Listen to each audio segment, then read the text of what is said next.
because ultimately somebody is hurt by the government being compassionate. Give you another example. Government is compassionate to all the women, single women who have kids. But they're not compassionate then to the kids. Kids need a mother and father. They should come into this world with a father and mother. For government to say you don't need that is compassionate to single mothers, but it's mean to children. But children don't have votes. Children don't go on Donahue. Children don't have an opinion piece in the New York Times. So children are irrelevant. I was just on a program, you could see it tomorrow morning, the Lisa Gibbons, the national TV show. One of these daily talk shows, nationally syndicated. It was really funny. It was actually funny. I came on because of my article in my journal on single motherhood. Lisa Gibbons got it, and she invited me on the show. This is what the show was like. The first segment, 3 beautiful, bright, intelligent single mothers who chose to have children, and then showing the gorgeous little babies. And in the next segment, we're going to bring on a man who says they're wrong. Did you ever feel like Darth Vader? I did. I mean, you know, I walked out there, to an audience totally sympathetic, nearly all women, to these 3 beautiful, charming, sweet, and they all were. I mean, they're people like you and I know, and they are in a terrible position. My heart does go out to them. They're 38, they want to get married, they don't find a man, they're dying to have a child. Their innards are screaming at them. I know that. We have friends like that. But the question is, what is better for the kid? And kids don't stay babies long.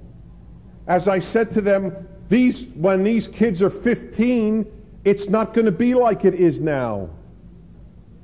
And it's very tough for a mother to give instructions to a boy of 15. Very tough.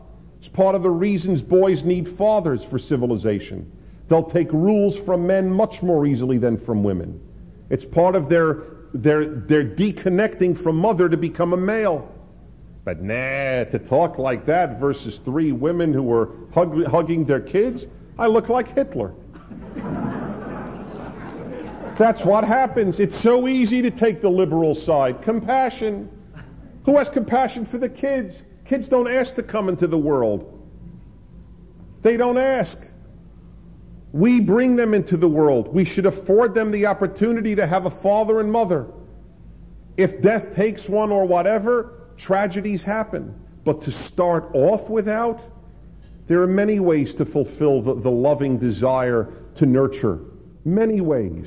From big sister to your nieces and nephews to foster parenting.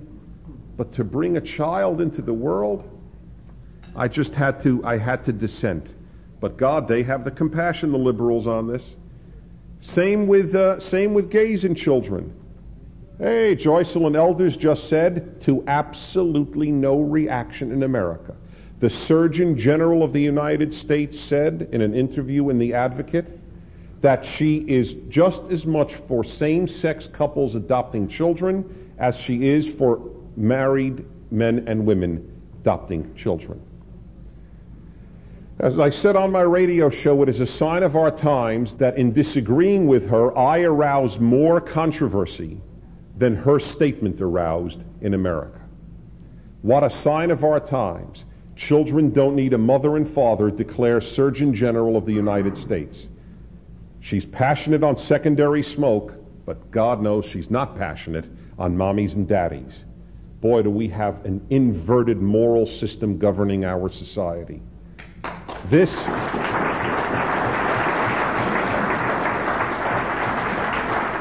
But again, it's compassion. I feel terrible for gays. I do. I really do. Gays call me for love advice. Do you know that? So help me God. Because they know that while I am pro-heterosexuality as the norm, I love them as human beings and feel free to call me about anything. And they do. And I am proud of that fact.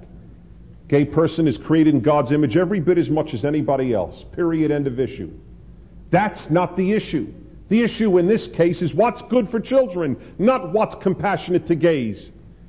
Liberal compassion is mean. That's what must be made clear. It's compassionate to gays on parenting, it's mean to children. It's compassionate to single mothers, it's mean to children. It's compassionate to criminals, it's mean to victims. That's what's happened. It's compassionate to atheists, it's mean to the Boy Scouts.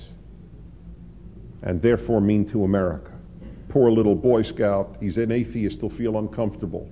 That's right, and I feel for him. C'est la vie, my friends.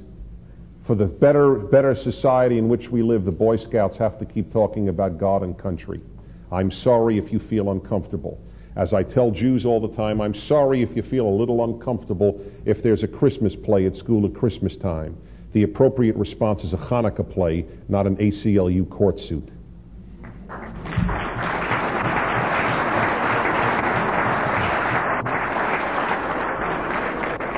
Finally, the difference in the culture war has to do with happiness. I'm on my way to South America tonight to speak, believe it or not, in Chile, Argentina, Uruguay, and Brazil on happiness. It's another part of my life which I much prefer, frankly, than culture wars. But I have given a lifetime of thought to happiness and have the extraordinary luck to actually be a happy person. And I would like to tell you one major divide on this issue between liberals and the rest of us. The liberal belief is that happiness is a given in life, and that by the very fact of your being a human and born, you deserve to be happy. Therefore, if you are not happy, something has gone awry. And what has gone awry in contemporary liberal thinking is the government has failed to supply it for you. That was the beauty of President Clinton standing with a card, "This will be your medical solution.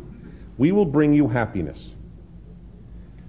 The traditional view, not even just Judeo-Christian, the traditional view of all humanity prior to George McGovern, in effect, or that world, in effect was, happiness is not a given. Happiness is with massive difficulty earned by a life devoted in struggle to its pursuit. Unhappiness is natural, not happiness. Or as I used to put it during the previous administrations, say that America is divided between two groups.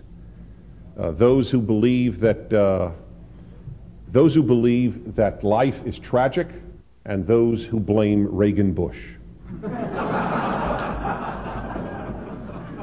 And that truly, truly summarizes it. We have a tragic view of life, we non-liberals. Happiness is fleeting, difficult.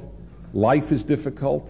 It's a daily battle with me, daily battle to be a good husband, to be a good father, to be honest in my work. It's tough. Life's rough. I expect happiness to be given to me by nobody. Liberals believe that happiness is an inalienable right, as indeed just about everything else is an inalienable right. This list of differences, I hope, clarifies the enormous gap between the liberal and the rest of us. And when made clear to Americans, do you know what happens? They actually tend to say, you know what? I'm not a liberal. Thank you very much. Thank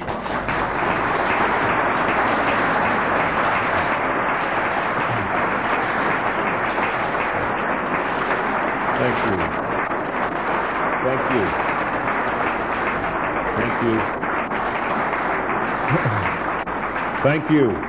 I know you're supposed to be to exit at 2. Can I take 3 or 4? Great. By the way, if you'd like to maintain contact with me, and I would love, give me your business card or write your name on a napkin. Well, no, these are expensive. On something, and just hand it to me afterwards. Yes.